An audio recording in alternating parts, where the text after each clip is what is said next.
y'all! The other month I showed you guys maybe the most incredible trip I have ever taken. That's heavy! I went to the Jura, France with the Comté Cheese Association. I saw how Comté cheese is made from start to finish and every step in between. And then I showed you some of my favorite recipes to make with Comté. And I promised you that I would show you the recipe for this amazing scone I make with Comté and currants. I will show you that later this video. With the Comté Cheese Association, I was whisked to the countryside, where I got to see just how deeply ingrained in the community Comté cheese really is. I met Gerard, who's a farmer. I spent time with him and his cows, then his wife Natalie showed me where they store the fresh milk.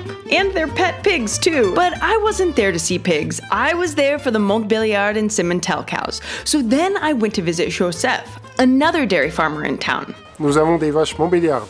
C'est un choix de tradition et de famille. Later that evening, Gerard and Natalie invited me over for fondue. And can you guess who showed up? Joseph! I was beginning to understand what a community effort it is. Comté, it drives so many people together. I don't know, honestly, any other cheese like this, putting so many people together. So then I met Giselle, who invited me in her truck as she twice daily collects the fresh milk from the farms in the area. Tu aimes ton travail? Oui, oui, beaucoup, beaucoup. In order to be Comté cheese, the milk has to be collected from the farmers this regularly.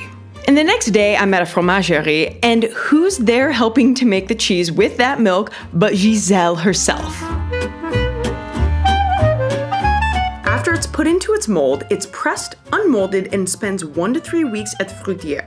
Then they are aged at an affinage cellar. Affineurs are another integral part of the Comté community. The wheels age here for a minimum of 4 months, but usually much longer. And then they're good to go. So there's a reason I'm telling you all this before I show you this recipe for the Comté Currant Scones. And that is because when I was in France and experiencing this and meeting these people, it made me appreciate the Comté that I put in my mouth so much more, and I swear it made it more delicious. So now, here's the recipe for these Comté Currant Scones. They disappear from my kitchen quicker than just about any other baked good I make.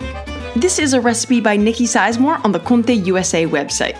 Shred 6 tablespoons of cold unsalted butter. Whisk together 2½ cups of all-purpose flour, 1 tablespoon of baking soda, ½ teaspoon of salt, and 2 tablespoons of sugar. Stir in the currants and 1 cup of grated Comté cheese. Add in the grated butter and incorporate it well using your fingertips. Now whisk in 1 egg with 3/4 cup of cold half and half. Add this to the dry mixture and gently stir until the dough holds together when pinched. Flour a surface and transfer the dough to this. Press the dough into discs, then transfer the scones to the prepared baking sheet. Brush the top of each with a bit of half and half and sprinkle on some more grated cheese.